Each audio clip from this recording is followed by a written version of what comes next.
Operations in the port city of Mombasa is still on a low-key as bus companies and shipping lines take a beating from the global spread of the COVID-19 pandemic. Many people who used to depend on the sector for their daily bread have turned to alternative sources of income to make ends meet. Kindo Stefano met a few drivers and filed the following report. The pain of losing jobs in the transport sector is still evident here in Mombasa, with authorities turning a blind eye on the matter, leaving many companies and employees on crossroad. Since the first COVID-19 case was reported in the country, long-distance transporters and passengers have been greatly affected following strict COVID-19 containment measures. Tukiangalia curfew imekoroga kazi yetu. Ukiangalia kampuni kama Modern, kampuni yetu zimefunga. The situation is critical, pushing prestigious transport companies to the edge, majority shutting down. Ali Rashid Alfan is a former bus driver. Nilitoka Modern, hawatulipi mshahara. Sasa naona afadhali sisi akantolea gari sisi, lakini namshukuru Mwenyezi Mungu. Alfan was rendered jobless following challenges experienced at the company. However, Alfan is lucky he managed to secure another job. Many of his former colleagues are not as lucky. Some have since moved up country, while others are still searching for jobs. Tofauti kubwa sana, kwa sababu hapa napata riziki yangu, nakula na watoto wangu na wajukuu zangu na marafiki zangu, unaona, na watu wa mbalimbali. Unaona, lakini pale ilikuwa hakuna mshahara na hakuna mileage na dereva yosafiri na mileage. Kama hakuna mileage utafanya kazi vipi? Mke pia atakukimbia ndani ya nyumba. Mke atakukimbia, jirani atafunga nyumba yake, ulipi kodi. Work with what you have, they say. Kelvin Mulanda Buena was a bus conductor.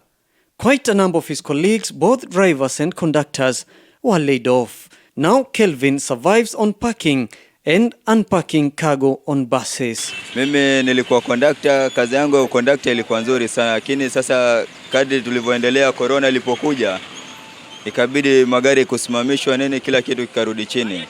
Sasa hivi niko upande wa mzigo kwanza niangalie hali ya serikali vile inatupeleka kwanza.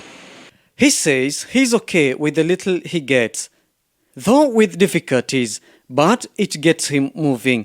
He's optimistic that things will get better soon.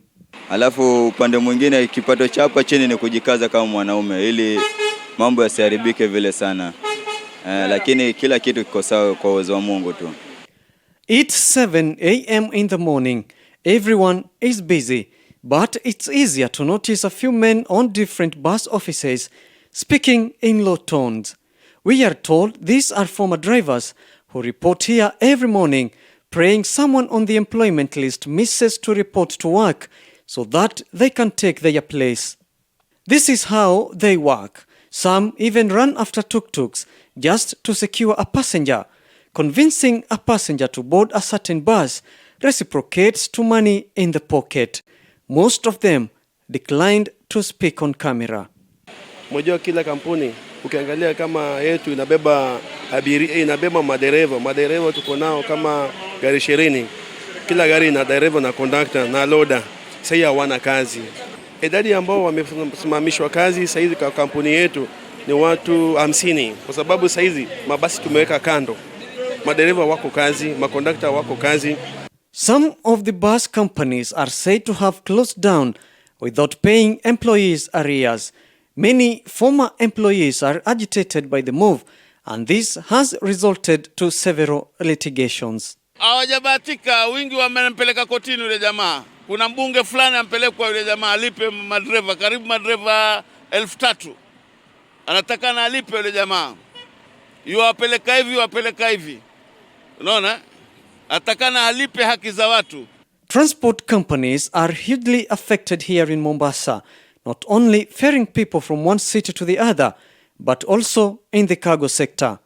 Yusuf Abdallah was once employed as a cargo driver, but now he survives on coal labor, well known as vibarua. Hapa ndo nafanya kibarua.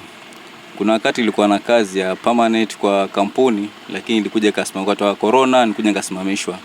Ikabidi samba kuzunguka kutafuta kazi mpaka nikaja kaangukia mahali kama hapa. Tunafanya hamna lakini ndo mliwamo. Mapato yako chini, imekuwa chini kwa sababu unajua ukitoka mahali nilikuwa nafanya kazi, kuna mambo mengi ambayo tunafanywa pale kama kulipiwa ushwani, NSF, NHF.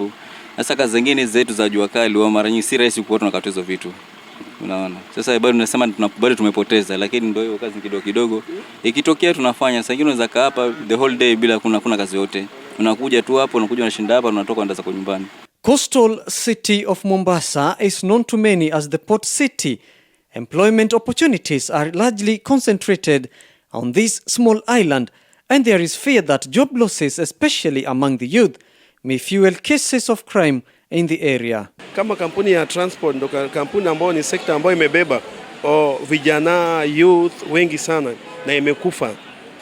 Ila kile ningeomba tu kama serikali itatutolea, ingeturuhusu magari hayo ya kisafiri tu, itatusaidia pakubwa sana. Maana wakishatupatia ile ruhusa, sisi wanadamu kama vile, maana tunajua tuna janga ambalo linaitwa corona. Sisi wenyewe tutakadiria vile tutapambana na hilo janga, lakini wangekuwa na turuhusu magari yaende kama kawaida, hata angalau kwa vijana kama sisi tukipata kazi itakuwa bora zaidi. Now there is a new twist in the transport sector. Companies that owned huge buses are now offering shuttle services. To many of them, this might be the solution on both passengers and courier services. Tunashukuru kwa Mwenyezi Mungu shuttle. Japokuwa ni ngumu, leo tutakwenda Nairobi, hao jamaa hivyo tutapakia, tunashukuru. Wanatupakilia, wanapata zao, na hapa Mombasa ni hivyo. Unaona bwana? Basi kazi endelea. Ni ile kujitahidi. Unajua binadamu lazima ujitahidi. Si ati kina kill ni mahitaji. Pesa ni kidogo yenyewe angalia hivi. Sasa ni ile kujikakamua kwa sababu si ni wanaume. Sisi tumebaki maskini. Mombasa imebaki tu maskini. Wenye mabasi, wenye wanini wameanza kufilisika. Gari linavutwa na wale waliotupatia loan, wanavuta magari, wanapeleka, wanachukua. Sisi tumebaki mayatima. Significantly, youth are engaged in the informal sector, which is largely unregulated and subjects workers to low earnings and long hours without any formal contract. Fundamentally, the problem requires properly planned, well-structured and broad-based programs to rescue the youth from poverty and depression. The COVID-19 situation in the country has greatly affected the economy of the country, with the transport sector being the hardest hit. As the bus companies closed down, now the drivers have resorted to other ways of survival. Reporting from County 001 for TV47, I'm Stefano. Moving on.